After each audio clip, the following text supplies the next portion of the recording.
Subscribe करें हमारे YouTube channel साधना gold को और पाएं वीडियोस सबसे पहले।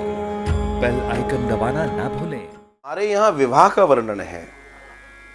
भगवान शिव के विवाह में जाइए, भगवान राम के विवाह में जाइए, अन्य विवाहों में जाइए, वहां कोई सगाई वगाई की बात नहीं है। वहां तो सीधे लगन पड़ी। और अब वो पहले का समय अलग था, जब जब गौने की चर्चा आती थी कि अब विवाह 8 7 8 साल 5 साल में हो गया, गौना होगा बहुत लंबे समय के बाद। लेकिन उसके पूर्व भी वो लगन की ही चर्चा है। और जगह क्या क्या कहते होंगे, नॉर्मली लगन कहते हैं। एक बात तो धीमे धीमे ये अंग्रेजों की परंपरा अंगूठी के रूप में आ गई।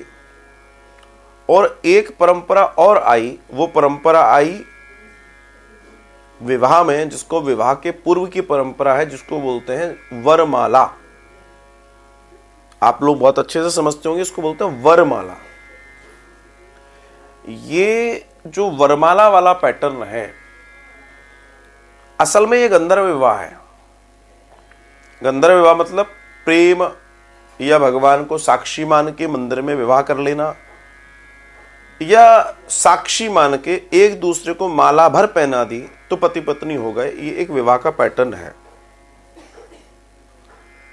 इसको इस विवाह में शामिल कर लिया गया, और इसलिए शामिल किया गया था कि जब आप आगे की प्रक्रिया में जाओ तो आपको मालूम होना चाहिए कि अब तो हम विवाहित हो गए हैं, अब हम विवाह को अग्नि के 7 फेरों के साथ पूरा करेंगे। मीन्स अब कोई प्रॉब्लम नहीं है। दैट इज व्हाट मैंने आपको कई बार बोला होगा कि आजकल के सगाई प्रोग्राम में, जो सगाई के प्रोग्राम हो रहे हैं, उनमें कुछ लोग माला मंगवा लेते हैं और उन मालाओं को लड़की और लड़का एक दूसरे को पहना रहे हैं। अब 2-3 चीजें समझिए, बहुत गहरी चीजें आपको बता रहा हूं।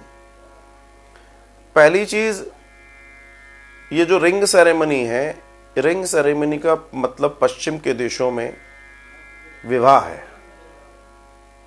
रिंग पहनाना मतलब विवाह। अगर किसी ने किसी को रिंग पहना दी तो जय जय। हमने अंग्रेजों से ये भी ले लिया। हमारे यहां रिंग पहनाई जाती है, ऐसा नहीं कि नहीं पहनाई जाती है। हमारे यहां पहनाई जाती है मंडप में, लेकिन इसको निकालकर बाहर ले आए और यहां करवा दिया। तो चीजें कई बार धीमे धीमे विकृत होती चली गई, चीजें ऐड होती चली गई, चीजें हटती चली गई, और अब तो कहानी अलग है। लाल रंग एक्साइटमेंट और तेज का प्रतीक है। रेड कलर को हमारे यहां प्रधानता दी गई। माताएं मांग भरती हैं, रेड होती हैं, बिंदी लगाती हैं, कुमकुम लगाती हैं, रेड होता है। विवाह के समय भी लाल कपड़े पहनने की बात हुई है, लेकिन आजकल वो भी अंग्रेजी कलर में चला गया। तो ऐसे कई सारी चीजें घट रही हैं जिनके बारे में कितना कहें और किस किस को कहें।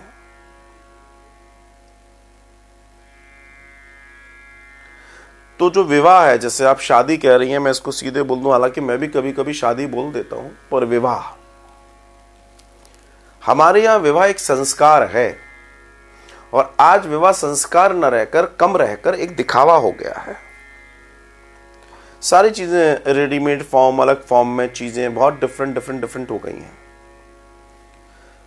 तो पहले समय में ये होता था कि जब अब आजकल तो वो हो गया है, क्या बोलते हैं, शादी लॉज में या होटल में या इधर उधर हो रही है, और सेम उतनी टाइम के लिए आपका वो बुक हुआ है।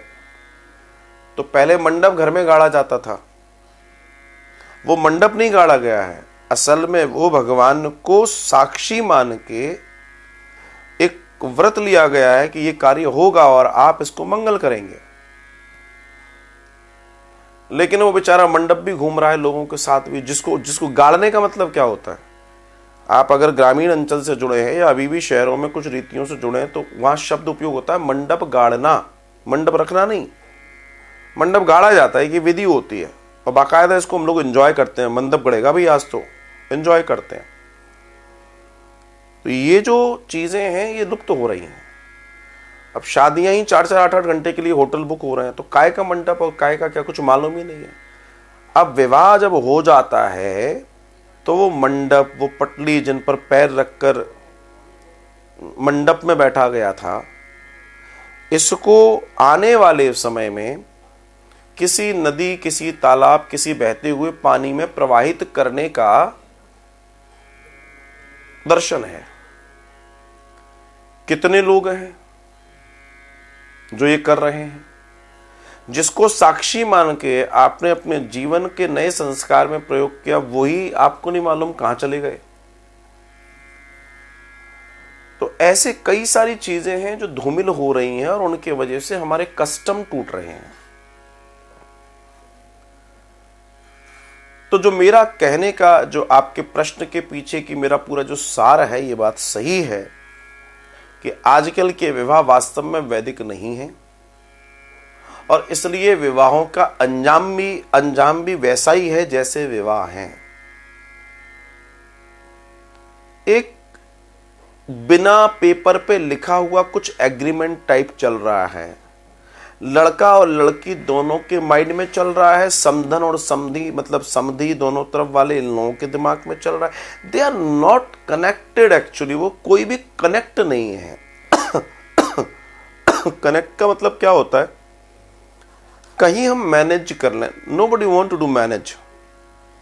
सब अपने अपने ईगो, अहंकार, एजुकेशन, पैसे को लेकर खड़े हैं। बस जब तक चल रहा है तब तक चल रहा है, उसके बाद तो फिर कोई दिक्कत ही नहीं है।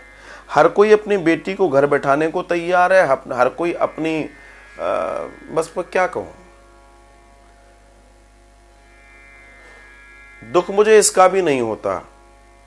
दुख मुझे इस बात का होता है कि जब आप 1 से 2, 2 से 3 हो जाते हो, आप दोनों कुछ लड़ो, करो, मरो, कुछ कोई दिक्कत नहीं है। लेकिन जब आपको इशू हो जाता है, बेबी, बच्चे हो जाते हैं, उसके बाद आपकी जिंदगियां अलग होती हैं। आप डाइवोर्स में जाते हैं, आप दूसरी चीजों में जाते हैं। आप कल्पना कर सकते हो उन छोटे बच्चों को जिनको न मां मिल पा रही है पूरी, न बाप मिल पा रहा है पूरा, उनकी आत्मा की बद्दुआ क्या उन लोगों को सुखी जीवन दे पाएगी? आपके क्रोध और अहंकार ने कुछ बच्चों से उनकी मां और कुछ बच्चों से उनका पिता छीन लिया। आप समझ रहे होंगे इस बात को। विचार करके देखिए उन बच्चों का क्या दोष था। तुम आज भी अपने अहंकारों को सेटल करना नहीं चाहते। तुम्हारे अहंकार तुम्हारे रहे कैसे गए जब तुम मां बाप बन गए?